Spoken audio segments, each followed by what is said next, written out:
بسم الله الرحمن الرحيم. أنا مواطن مصري اسمي عبد القادر علي عبد الجواد إبراهيم، مدير عام في السكة الحديد. عندي مشكلة كبيرة نفسي أوصلها ل90 مليون مصري،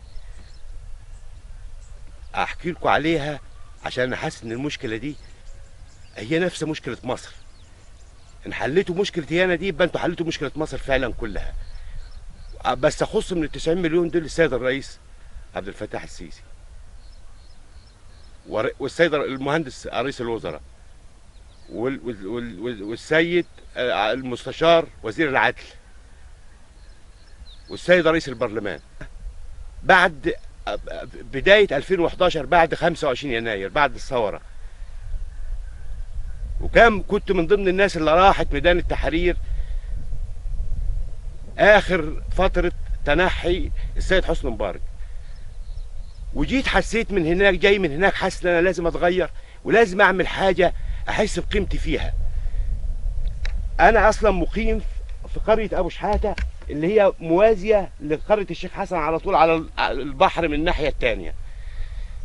جيت المكان ده صحراء ما فيهاش حاجه ابدا، جاره عباره عن جاره نفس دي جاره موجوده القديمه.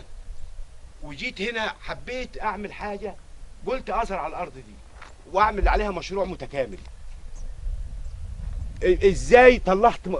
فكرت ان انا اطلع ميه من النيل على بعد 1500 متر معانا هنا من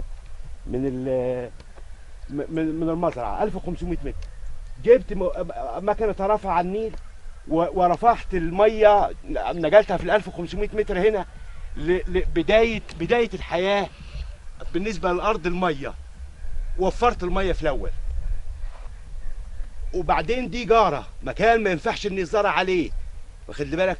نقلت كل كميه التربه اللي موجوده قدامك دي كلها اكثر من 1.5 مليون متر مكعب. نقلت بس ينفع انه يزرع فيه، قطعنا فيه قطع، نقلتها هنا عملنا سوينا الارض دي كلها بالليزر. تعالى معايا تشوف، دي بطاطس مزروعه،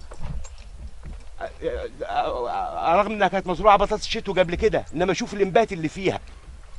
اديله سنتين اما يجيب انتاج احسن من اللي اديله 10 سنين. نفس القصه برضو في الجنب ده كله بطاطس صيفي. ده قمح بدري مزروع في ميعاده في 15/11.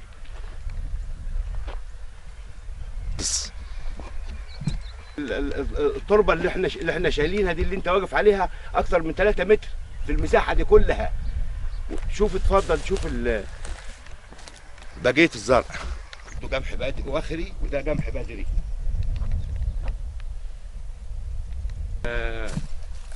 واخر بعيد تيم بقى، ده برسيم زارعينه للمواشي عشان تبقى دوره متكامله. اما نحش البرسيم من هنا غزل المواشي. ونفس القصه كنا زارعين الارض دي كلها شامي، عملناه سلاج للبهايم، وبقيه الشامي هوريه لك هناك، فعاملينه في خلاط للعلف.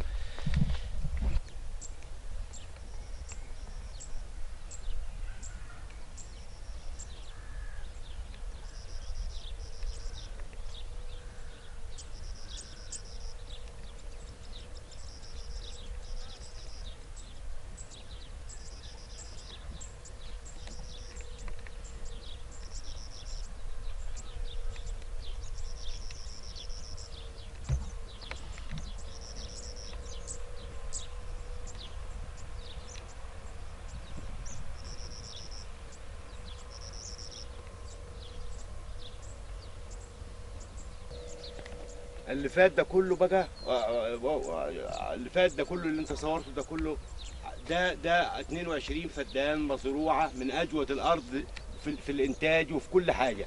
هوريك المنشآت بعد كده. تعال. الجوبه فوق بس هي لما تتعمل، وبقيه الجامع كله الحمد لله كمل، ربنا سبحانه وتعالى كمله لحد الاخر. خش بقى جوه.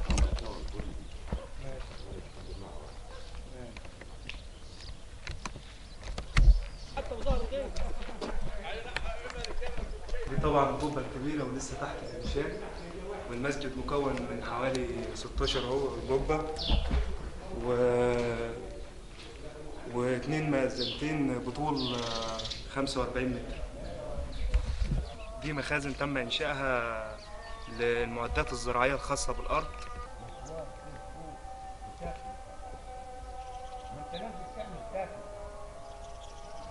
ولا هم صرفوا لك 2 مليون أرض؟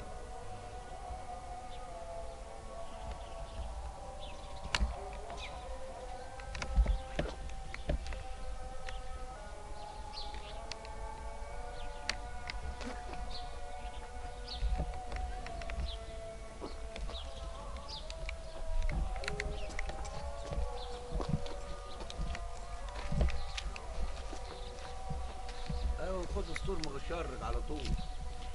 قال لك ايه؟ ايوه ما انا بقول لك ايه؟ قصدي من بره بس.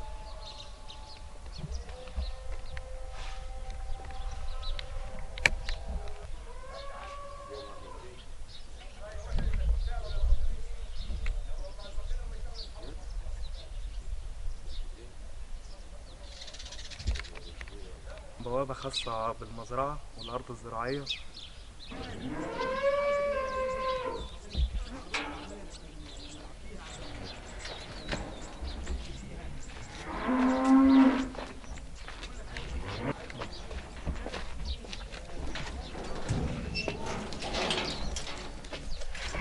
ده 3 عنابر، كل عنبر بيتم فيه حج فيه أو تربية فيه نوع معين، أفراد كخدمة أساسية وحوالي 10 كخدمة احتياطية أثناء عمليات النظافة أو خلافه. بيت سلالات مختلفة بدءا من البلدي والفريزيا المخلط والفريزيا الحر.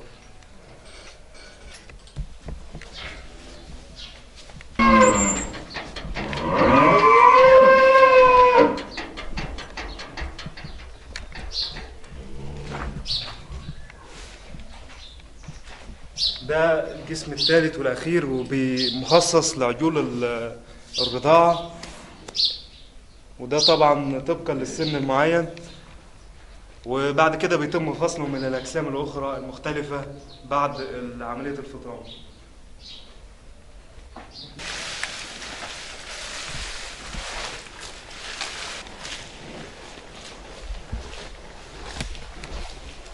ده مزرعة أغنام.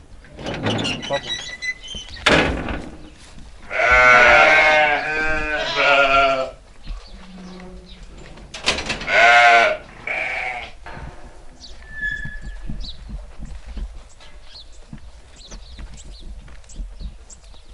ده عبارة عن مخزن للتبن الأبيض أو تبن الجمح بلدي الناتج عن مزرعة الأغنام والمعلف. ده عبارة عن تبن ناتج عن البوص أو البوص الموجود في موسم الصيف، بيتم تدريسه، ودي طريقة احنا استحدثناها بدل من حرقه، وبيتم فرشه تحت المواشي بحيث ان هو بيطلع سبخ طبيعي كده، نكون استفدنا من الناحيتين. مزرعة دواجن.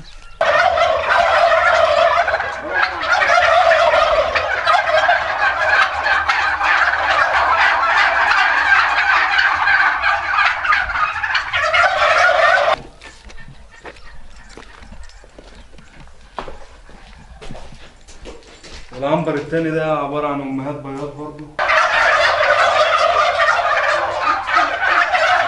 اسطبل بيتم فيه تربية الخيل، وطبعا بجانب البغال والحمير بتخدم كلها في المزرعة في عملية التعبئة وعملية النقل.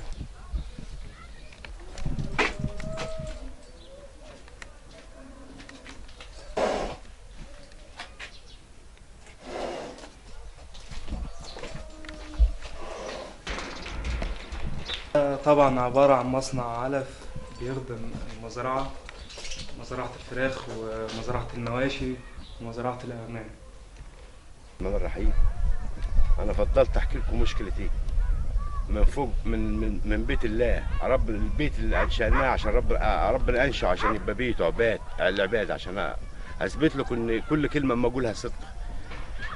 الارض ادي الارض اهي كلها بقت مخضره، دول 22 فدان، ودي الارض اللي عليها المباني اللي بعديها اهو، ودي الارض اللي عليها المباني اللي بعديها. انا لما بدات اشتغل هنا اربط لكم بين المشكله، لما اقول لكم مشكله هنا هي مشكله مصر بالظبط. لما بدات اشتغل سالت في الاول، اول حاجه سالت عليها الارض دي تبع ايه؟ قالوا لي ان دي تبع املاك الدوله الخاصه. رحت املاك الدوله الخاصه وقدمت طلب ان انا عايز اوضع يد على الارض دي وازرعها. الناس قالوا هناك في املاك الدوله روح اشتغل واكتب الطلب وروح اشتغل وتعالى ورينا حاجات انشاتها فعلا نربطها لك. فعلا بدات اشتغل في المنشآت دي وبدات اشتغل في الارض، ورحت ربطت 4 فد، جامعة عينوها فعلا، وجات اللجنه من مصر وعاينت المكان فعلا وربطت لي 4 فد، ودفعتني من 2012 لحد 2015 ريع عن الارض دي، دفع 18,000 جنيه. بعد ما بنيت البيت وبنيت المعلف، اول حاجه دور عليها الكهرباء. رحت توجهت للوحده المحليه عشان اعمل ادخل عدادات كهرباء وميه. فوجئت بالوحده المحليه مش عارفه مين اللي شغال هناك، ولا مين اللي لما يبني، ولا مين اللي لما يعمل. قالوا تعالى استلموني عملوا لي لحد دلوقتي 25 قضيه. يعني انا بعد كل اللي عملته ده وبعد ال4 سنين اللي انا دم الصفى فيها، ومش انا بس، المصريين اللي الرئيس لما يقول انا مسؤول عن 90 مليون مصري، عن المصريين كلهم، ال 100 مليون اللي بره واللي جوه. نعمل ايه تاني؟ هم المصريين اللي عملوا الكلام ده. في الاخر انا ارابط وماشي ماشي قانوني. اخر كلام لسه 5 قضايا في يوم واحد، يعني يوم واحد جايبين لي 5 اعلانات قضايا، غير 18 قضيه اما تتنظر قدام القضاء. ال 18 قضيه في 3 قضايا منهم خدت احكام 3 سنين. ادي ده الاعلانات لسه جايه لي امبارح، جايبها لي الغفير، اعلانات بتاع قضايا. و18 قضيه قديمه اتحكم عليا فيهم ب3 سنين، وانا راجل مدير عام في السكه الحديد، يعني انا راجل وما عملتش حاجه غلط. الرئيس لما السنه اللي فاتت قال اللي مش قد المسؤوليه يتنحى على جنب، انا اول واحد قدمت اجازه بدون مرتب من شغلي كمدير، وجيت عشان اشتغل هنا واوفق بين عمل هنا، وما قدرش اوفق بين عمل هنا وعمل هنا. خدت اجازه بدون مرتب عشان ما استحرمت ان انا اخد 5-6,000 جنيه، حرام مش بتاعتي. اعمل ايه تاني؟ في اخر المطاف دلوقتي قال لي الارض مخصصه طلب ايه؟ احنا الطلب جنبينا، ما فيش بينا. جدودنا مدفونه هنا في نفس المكان ده، ما شافوش الناس وقالوا في يوم من الايام ان احنا انتوا ضيقتوا علينا المكان ولا حاجه. وغير كده ناس عملت طرف في الجبل فوق، شوف الحواش اللي هناك دي، ومعاك لحد البحر الاحمر. اعمل طرف براحتك، اعمل اللي انت عايزه، اللي انت عايز تعمله.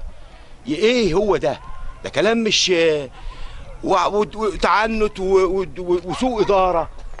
نعمل ايه؟ فهمونا نعمل ايه. انا ساعات بحس ان انا ما مش لاقي حاجه اعملها. دي حاجه. الحاجه الثانيه بقى، انا ربطت بيهم مشكله مصر ومشكلتي انا الشخصيه. انا اولادي ال7، انا لا ليا دخل باهلي ولا انا اولادي ال7 امانه في رقبه الرئيس. ليه بعد كل التعب ده اللي انا تعبته، بعد الشقا ده، توصل لدرجه ان انا اتحكي؟ ليه يعني؟ غير كده لا حول ولا قوه الا بالله.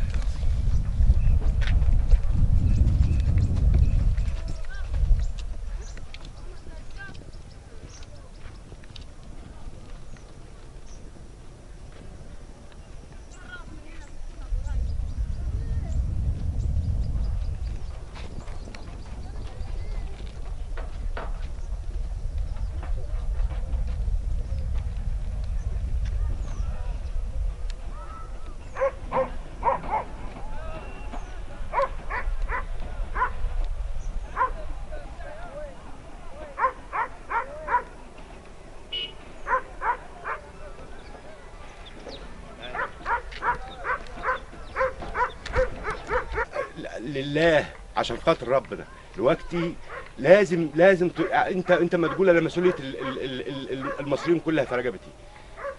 خلاص انا واولادي السبعه مسؤوليتنا في رقبتي.